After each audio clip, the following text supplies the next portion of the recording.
Fala galera, mais uma aula pra gente hoje de núcleo celular.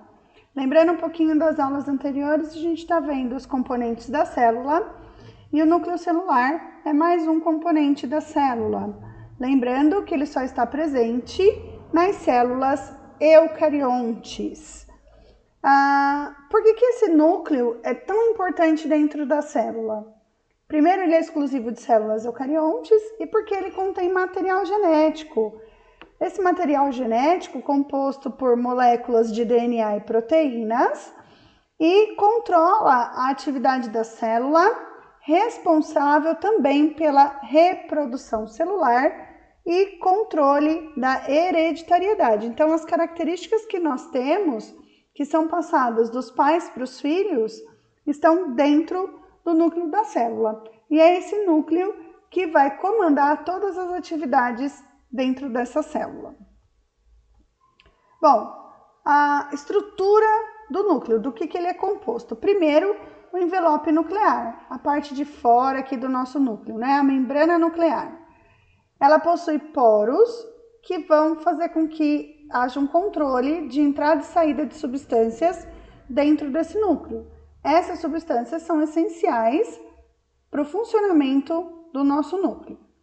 Nucleoplasma é um líquido composto por água, sais minerais, proteínas, que vai ajudar nesse funcionamento.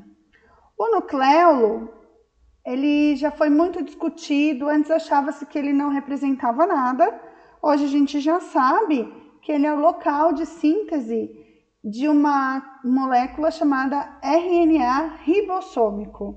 A gente vai ver mais para frente que ele está relacionado à síntese de proteínas.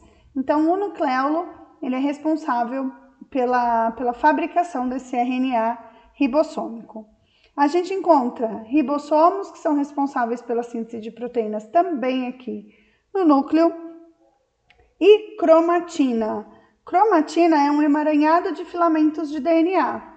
É nesse DNA, nessa molécula de DNA, que a gente vai ter todas as características, todo o código de características do indivíduo.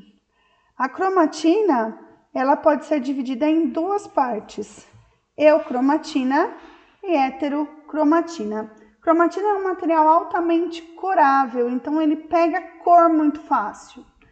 Cerca de 90% estão genes ativos, que apresentam um estado menos condensado, eucromatina. Então, ela vai ficar um pouco mais clara, o restante fica mais compactado, que é a heterocromatina. Então, a eucromatina é a região de genes ativos.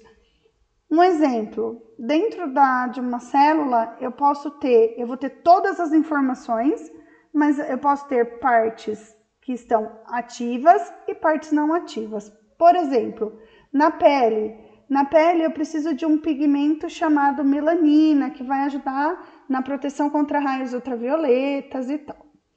Nas células da pele, essa parte onde está a informação para que a melanina esteja ativa vai estar menos condensado, vai estar ativa. Já, por exemplo, numa célula do rim, essa parte vai estar inativa. Eu não preciso de proteção contra raio ultravioleta lá no meu rim. Então, todas as informações estão em todas as células, mas dependendo da sua função, eu tenho genes ativos ou inativos. Falando um pouquinho sobre cromatina, a gente também tem a cromatina sexual, onde a gente tem a diferença entre os sexos biológicos. Então, a gente vai ter a diferença entre machos e fêmeas, no caso da espécie humana, homens e mulheres. Bom, se a gente condensar, se a gente juntar bem essa cromatina, a gente forma os cromossomos. Cromossomos são estruturas filamentosas intranucleares, constituídas por moléculas de DNA associadas a proteínas. Essas proteínas são chamadas de histonas. Então, lá dentro do meu núcleo, eu tenho a cromatina. Se eu condensar essa cromatina, se eu juntar ela todinha, eu formo os cromossomos. Então, se eu pegar o cromossomo e começar a abri-lo, né, começar a olhar cada pedacinho dele, cada vez que eu abrir mais, então eu vou ter filamento duplicado, abrindo mais, um filamento compactado, eu vou ter nucleossomos e o DNA. Então, toda a informação genética está dentro dos cromossomos. Cada parte, né, desses cromossomos a gente chama de cromátide. E as cromátides irmãs estão ligadas por um centrômero. Então, eu tenho os braços e o telômero, aqui o fim do meu cromossomo. Então, eu tenho duas cromátides irmãs ligadas pelo centrômero. Gene é uma sequência específica, é um pedacinho do DNA. Quando a gente fala de cromossomos, a gente pode lembrar também de células haploides e células diploides. A célula haploide apresenta um lote de cromossomos e a célula diploide possui cromossomos em pares. A espécie humana possui 23 pares de cromossomos, portanto, a espécie humana é uma espécie diploide. A maioria dos seres eucariontes possuem células diploides. Cromossomos homólogos são pares de cromossomos do mesmo tamanho e que possuem genes alelos, né? A mesma posição no cromossomo em cada homólogo. Então, se a gente olhar aqui, eu tenho dois cromossomos exatamente iguais. Então, são os cromossomos homólogos, é o par de homólogos. Então, eu tenho o mesmo loco, o mesmo lugar para a cor dos olhos, o mesmo lugar para o tipo sanguíneo, para a cor dos cabelos, para o crescimento. Então, quando a gente fala em células diploides, com pares de cromossomos, a gente fala em cromossomos homólogos. Não vamos esquecer que a espécie humana contém 23 pares de cromossomos. O cariótipo é o conjunto de cromossomos de uma espécie, né? De características desses cromossomos, número, tamanho, forma.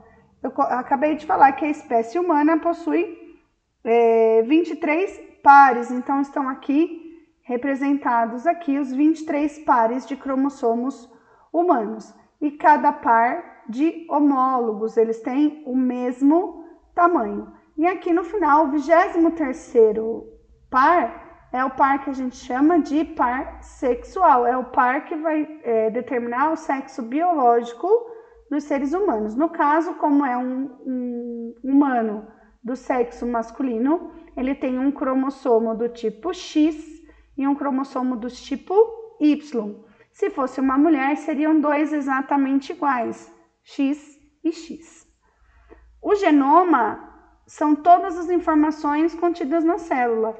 Então, todas as informações de todos os cromossomos a gente chama de genoma. São todas as informações contidas na célula. Espero que vocês tenham gostado de hoje, né? A gente fez um passeio aí pelos cromossomos, entendeu alguns nomezinhos. Se gostou, deixa um like, se inscreve no canal e um beijo virtual para vocês.